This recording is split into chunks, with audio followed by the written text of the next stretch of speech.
오늘은 우리의 가정은 믿음의 가정입니다라는 제목으로 이 시간 잠시 말씀을 함께 나누도록 하겠습니다.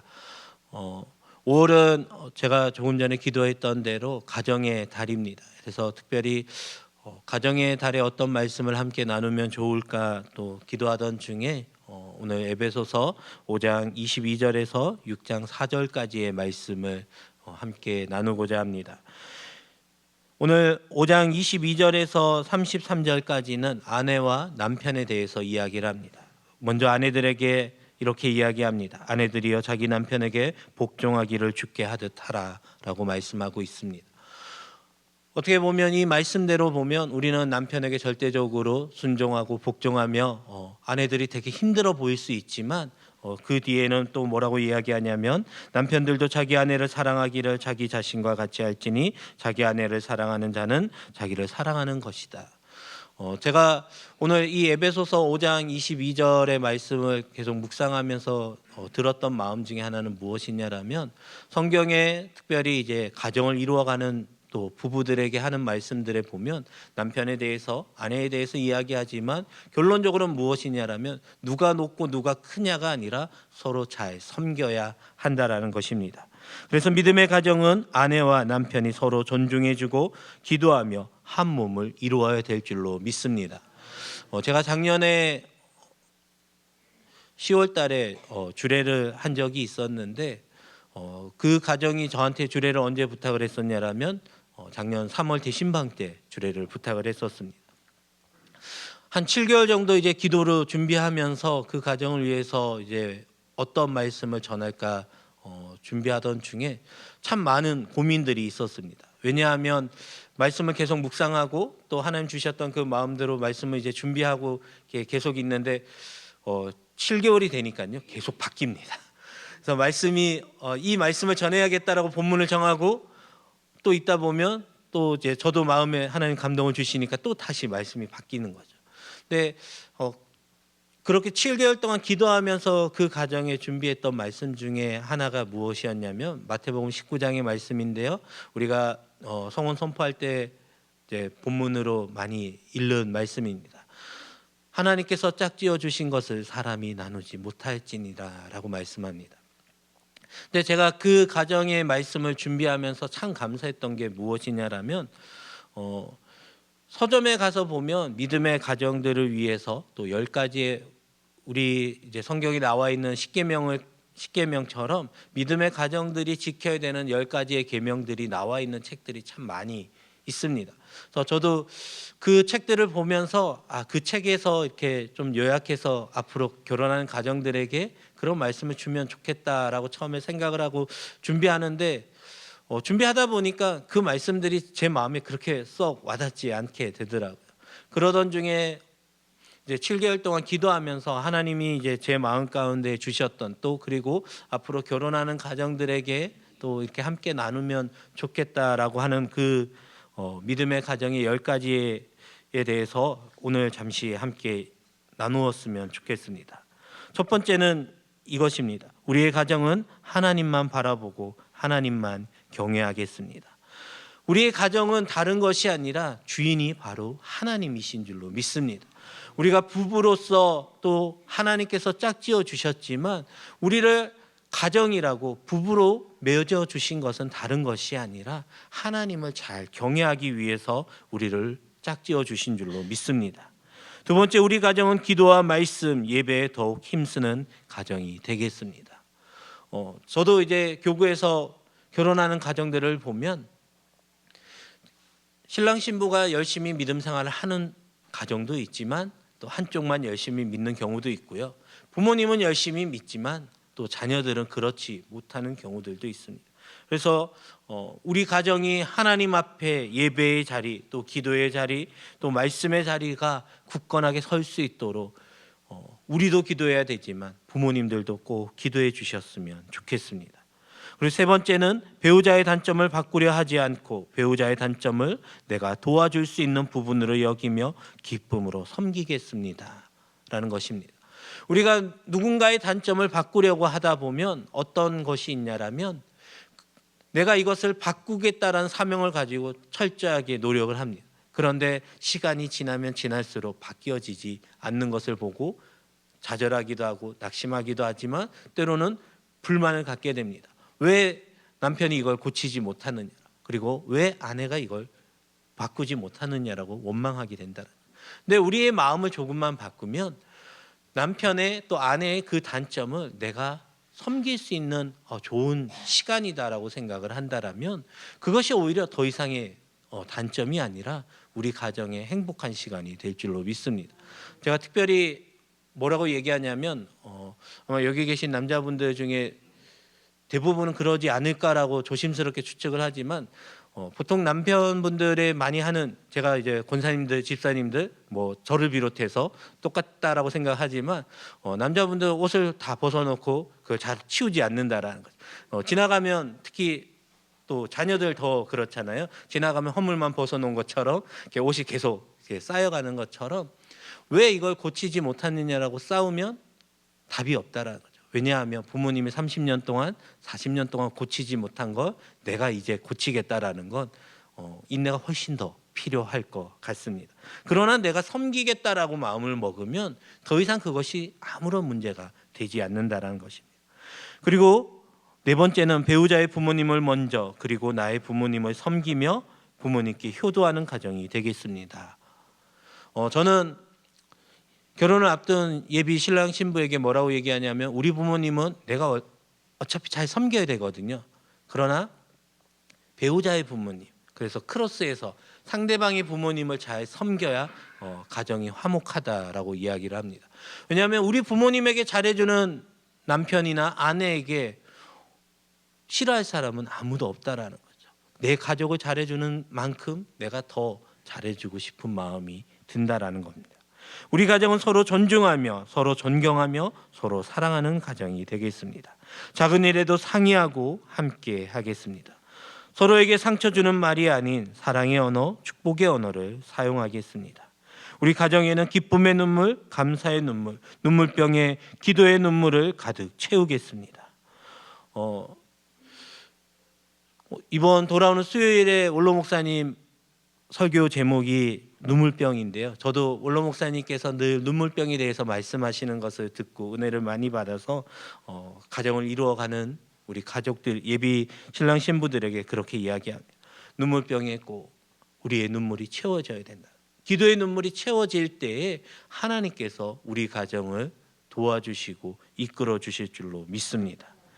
하나님께서 주시는 귀한 생명을 통하여 부모님의 사랑을, 하나님의 사랑을 알아가고 우리도 사랑을 전하는 가정이 되겠습니다. 제가 이것을 이렇게 기도하면서 준비하고 있는데 최근 들어서 그런 이야기들을 많이 듣습니다. 어떤 이야기를 듣냐라면요, 자녀들이 결혼하지 않아서 걱정했던 부모님들도 많으신데 이제 자녀들이 믿음의 가정을 이루었는데 더 큰 걱정이 생겼습니다. 무엇이냐면 자녀들이 선포합니다. 저희는 아이를 놓지 않겠습니다. 근데 이게 한두 명의 이야기가 아니라 종종 교구 안에서도 우리 주변에서도 들을 수 있다라는 것입니다. 제가 올해 대신방을 하면서 참 하나님의 은혜에 감사했던 게 뭐냐면 이렇게 자녀들이 고백을 했습니다. 부모님에게 저희는 자녀를 놓지 않겠습니다. 근데 우리가 잘 알고 있듯이 잠언 16장 9절의 말씀 저희가 잘 외우고 있고 암송하고 있지만 사람이 자기의 길을 계획할지라도 그의 걸음을 인도하시는 것은 하나님이 인도하신다는 거죠. 태의 문도 우리가 갖고 싶다고 해서 갖는 것이 아니라 하나님이 열어주셔야 된다는 거죠. 내가 갖지 않겠다고 해서 안 생기느냐? 그것도 아니다라는 거죠. 제가 신방하는 가정 중에 자녀들이 이제 아이를 낳지 않겠다라고 고백을 했는데 아이가 생겨버렸습니다. 근데 어머님이 걱정을 하신 거예요. 왜냐하면 혹시 자녀들이 잘못된 생각을 할까. 근데 감사하게도 그 자녀들이 처음에는 놀라기도 하고 우리가 계획했던 대로 되지 않아서 당황하기도 했지만 이제 아이를 또 잘 낳겠다라고 고백을 했다라고 합니다. 그래서 하나님께서 우리가 갖고 있는 그 생각이 아니라 하나님의 방식대로 우리를 이끌어 주실 줄로 믿습니다. 하나님께서 우리 가정에 은혜와 축복을 주실 줄 믿으며 날마다 한 걸음 한 걸음 주님을 바라보며 나아가겠습니다 라고 저는 이 10가지를 우리 앞으로 믿음의 가정을 이루어가는 우리 예비 신랑 신부들에게 늘 전해주고 있는데, 우리도 그러한 모습들이 있었으면 좋겠습니다. 내가 배우자를 바꾸려고 하는 것이 아니라 하나님만 잘 경외하고 하나님만 믿으며 나아갈 때 하나님께서 우리 가정에 또 우리 가정에 있는 문제들을 해결하여 주실 줄로 믿습니다. 그래서 우리 아내와 남편은 어떤 믿음의 생활을 가져야 되냐라면, 함께 기도해 줄 수 있어야 되고, 함께 서로 존중해 주고, 또 함께 그 어려운 것을 같이 이겨내 나아갈 때 하나님께서 우리 가정의 문제들을 해결하여 주실 줄로 믿습니다. 그리고 두 번째는 오늘 에베소서 6장 1절에서 4절에 보면 이렇게 이야기합니다. 자녀들은 부모님에게 순종하며 또 부모님은 자녀들에게 믿음의 본을 보여주어야 한다라고 기록하고 있습니다. 제가 이 말씀을 묵상하면서 계속 와닿았던 것이 무엇이냐라면 바로 이삭의 믿음에 대해서 생각해 보게 되었습니다. 우리가 잘 알고 있듯이 아브라함은 믿음의 조상이다라고 이야기를 합니다. 창세기 12장에 보면 하나님께서 아브라함을 부르실 때에도 그 친척과 본토 아버지의 집을 떠나 내가 내게 보여줄 땅으로 가라라고 이야기를 합니다. 그리고 아브라함이 거기에 순종을 하며 나아갑니다. 이것만 해도 참 대단한 믿음이고 훌륭한 믿음인데도 창세기 12장에는 그 어디에도 아브라함의 믿음을 칭찬하는 이야기가 없습니다. 근데 하나님께서 다시 아브라함을 시험하시는 내용이 어디에 나오냐면 창세기 22장이 나옵니다. 하나님께서 아브라함에게 백세에 주셨던 그 이삭을 바치라고 이야기를 합니다. 물론 성경에는 아브라함이 불평하거나 원망한 것도 없었지만 아마 그 마음 가운데는 얼마나 힘들었을까라고 생각을 합니다.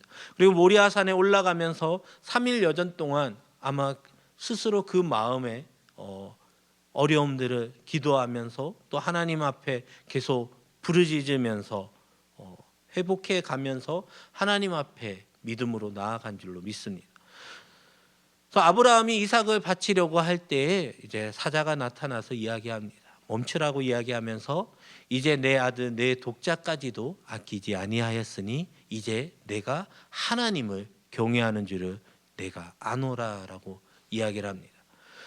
여기서 보면 아브라함이 얼마나 하나님을 경외하는지를 이제 하나님께서 아신다라고 고백합니다. 근데 여기서 더 우리가 주목해 봐야 될 것은 누구냐라면 바로 이삭이다라는 것. 아브라함이 이제 나이가 많이 들었는데 이삭이 창세기 22장에 보면 제사를 지내러 갈 때 나무들과 이런 것들을 다 지고 올라갔습니다. 그러면 이삭의 나이가 갓난아이나 어린아이처럼 힘을 쓸 수 없는 그러한 나이가 아니라 어느 정도 나이가 되었다라는 거죠. 저도 이제 오늘 말씀을 준비하면서 주석을 찾아보니까 이삭의 나이를 30대로 이야기하는 주석도 있었고 또 10대라고 이야기하는 주석도 있었습니다. 10대이든 30대이든 아브라함이 이삭을 묶으려고 할 때에 반항하지 못할 만큼의 그런 연약함은 아니었다라는 거예요. 그러나 성경엔 그 어디에도 이삭이 반항했다라는 것이 없습니다. 오히려 이삭은 순종했다라는 거죠. 근데 저는 솔직히 그 본문을 읽으면서 어떤 마음이 들었냐라면 어떻게 이삭이 그렇게 할 수 있었을까? 성경에는 이삭이 어떻게 포박되었고 또 그 제단에 제물로 바쳐지게 되었는지에 대해서는 이야기하지 않지만 이삭은 아브라함이 행할 때 순종했다라는 제가 말씀을 준비하면서 하나님께서 주셨던 마음은 무엇이냐라면 그동안 아브라함이 겪어왔던 그 믿음의 여정에 또 이삭도 함께 했었다라는 거죠. 그렇기 때문에 그동안 나의 아버지 아브라함에게 보여주셨던 그 하나님의 도우심을 이삭은 알고 있었다라는 거죠. 그렇기 때문에 순종할 수 있었고 또한 아브라함도 히브리서에 보면 뭐라고 고백하냐라면 주시니도 여호와시요 거두시니도 여호와시니 하나님께서 이삭을 취하시면 다시 또 보내주실 것을 믿었다라고 고백하고 있습니다. 우리에겐 그러한 믿음이 있어야 된다라는 거예요. 근데 만약 우리가 그러한 상황이라면 우리는 아마 이렇게 이야기할 거예요. 하나님 차라리 주시지 않았으면 이런 잃는 아픔도 없을 텐데 주셔놓고 왜 저에게 가장 소중한 것을 빼앗아 가십니까? 근데 하나님은 우리에게 원하시는 그 경외의 모습은 내가 붙잡고 있는 그 마지막 한 가지까지도 내려놓을 때에 비로소 하나님을 경외한다라고 인정하시는 줄로 믿습니다. 그래서 우리는 우리의 가정에 끝까지 붙잡고 있는 것이 무엇인지 뒤돌아봐야 될 줄로 믿습니다. 하나님 이것만은 되지 않습니다. 하나님 이것만은 꼭 도와주셔야 합니다라고 우리가 붙잡는 것이 있다라면, 내가 하나님보다 더 앞서는 것이 있다라면 그것을 하나님 앞에 맡기고 내려놓을 때에 그때서야 우리가 하나님을 경외하게 되는 줄로 믿습니다. 믿음의 가정은 오직 하나님만 의지합니다. 제가 이사신방을 가면 꼭 그런 이야기를 드립니다. 무슨 이야기를 드리냐라면 지금부터 우리 가정의 문화를 꼭 만들어 가셨으면 좋겠습니다라고 이야기를 드립니다. 저희가 토요 새벽을 깨우는 가정 예배 때 보면 아이들이 이제 강단에 쭉 앉아 있잖아요. 다른 교회에서 그렇게 하려고 하면 이제 쉽지 않습니다. 왜냐하면 우리 교회는 이미 40년 동안 훈련되어졌고 또한 이제는 그 문화가 이루어졌다는 거죠. 그래서 우리가 강단에 많이 앉도록 계속 강조하기보다는 부모님들께서 이미 내가 그 자리에서 앉아서 은혜 받았기 때문에 그 자리에서 앉아서 신앙생활을 하셨던 부모님들이 이제 자녀를 낳으면 내가 은혜 받았던 그 자리에 우리 자녀들도 나아가기를 원하며 또 앉게 한다라는 거죠. 그런 믿음의 문화를 이루어가는 것처럼 우리 가정에도 믿음의 문화를 이루어가야 되는데 어떠한 믿음의 문화를 이루어가야 되냐라면 제가 가정에서 이제 신방을 이야기를 이제 하고 또 이야기를 듣다 보면 가장 많이 듣는 것 중에 하나가 무엇이냐면 자녀들이 대학교만 가고 또 직장에만 들어가면 그런 이야기를 많이 듣습니다. 우리 아이들을 볼 때에는 아침에 일찍 나가는 거, 저녁에 늦게 들어오는 것만 본다라는 거죠. 그러니까 아이들과 이야기할 시간이 별로 없다라는 거죠. 그래서 제가 뭐라고 이야기를 드리냐라면 우리 가정이 시간을 꼭 정해서 일주일이면 한 번, 뭐 아니면 한 달에 한 번이든지 딱 시간을 정해서 우리 가정은 이날 함께 식탁의 교제를 갖는 날이다라고 정해서 무슨 일이 있어도 그 시간을 또 식탁의 교제를 가질 수 있도록 이야기를 합니다. 물론 식사를 하는 것이 목적이 아니라 우리가 그동안 한 주간, 한 달간 하나님께서 내게 베풀어 주셨던 그 은혜들을 또 함께 이야기하며 또 함께 기도의 제목을 나누며 또 함께 기도할 수 있는 그러한 시간이 될 수 있기를 바라며 그렇게 늘 권면하고 있습니다. 물론 제가 오늘 말씀을 준비하면서 참 마음이 많이 힘들었습니다. 왜냐하면 제가 준비하는 그 말씀들 중에 과연 저는 얼마나 이렇게 살아가고 있는가 뒤돌아봤을 때 한없이 부끄럽고 또 창피할 수밖에 없었지만, 그러나 또 저도 그렇게 살아가기 위해서 노력하고 또 기도할 때 하나님께서 또 부족한 종을 통하여서 말씀하여 주실 때에 또 저희 가정도 또 우리 사랑하는 성도님 가정도 믿음의 가정으로 하나님을 늘 경외하게 될 줄로 믿습니다. 근데 가정의 문화를 이루어가는 것이 참 쉽지 않습니다. 왜냐하면 여러 가지 상황들이 시간이 지날수록 자꾸 생기거든요. 근데 지금부터 시작하지 않으면 자녀들이 결혼하고 나서 시작하면 더 어렵습니다. 저도 저희 가정이 이제 함께 모여서 식탁의 교제를 나눌 때에 코로나 전만 해도 일주일에 한 번씩 모였었는데 지금은 그게 참 쉽지 않아지는 것을 경험하게 됩니다. 그러나 제가 많이 또 나아가려고 노력도 하고요. 또 더 힘쓰려고 노력을 하지만 가장 중요한 건 무엇이냐라면 우리의 노력이 아니라 하나님 앞에 기도해야 될 줄로 믿습니다. 우리 가정에 기도의 제목들이 있으면 걱정하는 것보다는 하나님 앞에 먼저 기도해야 될 줄로 믿습니다. 제가 이제 이것만 이야기를 드리고 말씀을 정리하고 함께 기도하도록 하겠습니다. 제가 지난번에도 한번 말씀드렸을 것 같은데요. 우리 한나는 뭐라고 이야기했냐면 엘리 제사장이 하나님께서 내 기도를 들어주실 것이다 라고 이야기했을 때 제사장이 주의 종이 어떤 마음을 가지고 이야기했던 한나는 그것을 그대로 받아들였습니다. 그리고 나서 사무엘서에 보면 뭐라고 기록하고 있냐라면 다시는 그 얼굴빛에 근심이 없었다라고 말하고 있습니다. 우리는 하나님 앞에 기도할 때에 우리의 근심은 다 사라져야 될 줄로 믿습니다. 하나님께서 우리의 문제를 해결하여 주시고 우리와 함께 하시기 때문에 우리는 더 이상 걱정하고 염려하는 것이 아니라 하나님이 나와 함께 하여 주심을 믿고 믿음으로 담대히 걸어갈 때에 하나님께서 우리 사랑하는 각 가정마다 은혜 주시고 우리의 문제들을 해결하여 주실 줄로 믿습니다.